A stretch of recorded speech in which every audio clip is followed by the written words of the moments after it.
কিমান সুৰক্ষিত আপোনাৰ মোবাইলটো মোবাইল হ্যাক কৰি লুটি নিলে ৩৬,০০০ টকা হঠাৎ অকণ লোডিং হ'ল মোবাইলটো হেং মাৰিলে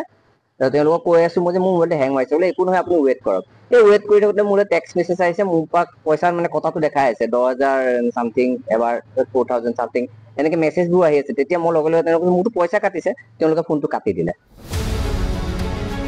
এইজন ৰত্নপ্ৰাণ শইকীয়া এটা সংবাদ মাধ্যমত কাম কৰা ৰত্নপ্ৰাণে মহানগৰীৰ মঠঘৰীয়াত বাস কৰে যুৱকজনৰ আছিল RBL বেংকৰ এখন ক্ৰেডিট কাৰ্ড বিগত প্ৰায় এটা বছৰেই যুৱকজনে ব্যৱহাৰ কৰা নাছিল ক্ৰেডিট কাৰ্ডখন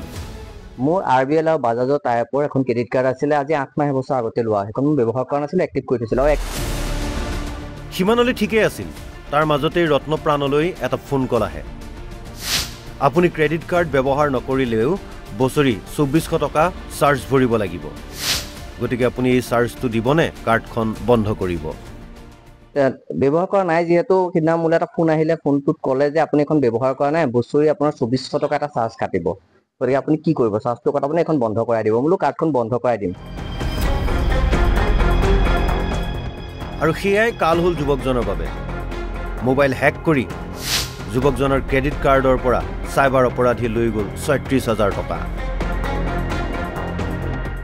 সাইবাৰ অপৰাধীৰ কবলত পৰিল গুৱাহাটী মহানগৰীৰ এজন যুৱক ক্ৰেডিট কাৰ্ড ডিএক্টিভেট কৰাৰ প্ৰলোভন দি লুটি লৈ গ'ল ৩৬,০০০ টকা শুনক ৰত্নপ্ৰাণৰ মুখেৰে সম্পূৰ্ণ ঘটনা তেওঁলোকে তেতিয়া ক'লে যে কাৰ্ডখন যদি বন্ধ কৰায় তেনেহ'লে আপুনি rblservice.com এনেকৈ এটা ছাইট আৰু সেই ছাইটটোত যাবলৈ ক'লে মই ছাইটটোত খুচৰি চালোঁ তেওঁলোকে ছাৰ্ভিচ চাৰ্জ বুলি এটা অপশ্যন আছে বুলি ক'লে সেই অপশ্যনটো মই যিটো ছাইটত গ'লোঁ সেই ছাইটটোত সেই অপশ্যনটো নাছিলে গতিকে মই বাৰে বাৰে কৈ আছোঁ যে এই অপশ্যনটো ইয়াত নাই মই একচুৱেলি RBL বেংকৰ জেনুইন ছাইটটোত গৈছিলোঁ আৰু জেনুইন ছাইটটোত গ'লে সেই অপশ্যনটো নাথাকে তাৰপিছত তেওঁলোকক বাৰে বাৰে কৈছোঁ এই অপশ্যনটো মই বিচাৰি পোৱা নাই তেওঁলোকে এটা লিংক প্ৰভাইড কৰিলে মোক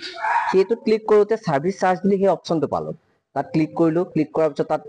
ইনষ্টলেশ্যন কৰিবলৈ কিবা এটা আহিলে লাঞ্চ বুলি এটা অপশ্যন আহিলে মই ক্লিক কৰি দিলোঁ তেওঁলোকক ক'লোঁ যে কিবা ইনষ্টলেশ্যন কৰিবলৈ আহিছে ইনষ্টল কৰি দিয়ক ইনষ্টল কৰিলোঁ তাৰপিছত তেওঁলোকে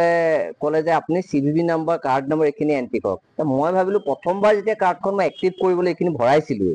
গতিকে এইবাৰো চাগে অফ কৰিব কালে এইখিনি ভৰাব লাগে মই সেইমতে অফ কৰিবলৈ নাম্বাৰখিনি যেতিয়াই ভৰাই দিলোঁ হঠাৎ অকণ লোডিং হ'ল মোবাইলটো হেং মাৰিলে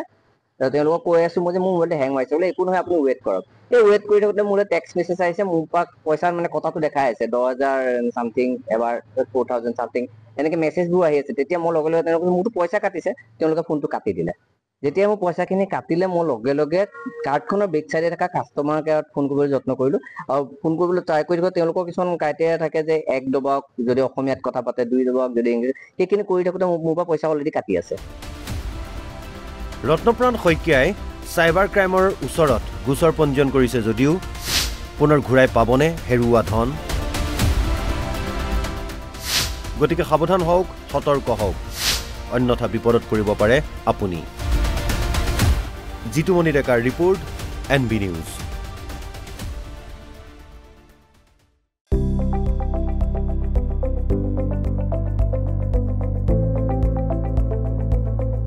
NB নিউজ সহজ সৰল ভাষাত নৱভাৰতৰ কথা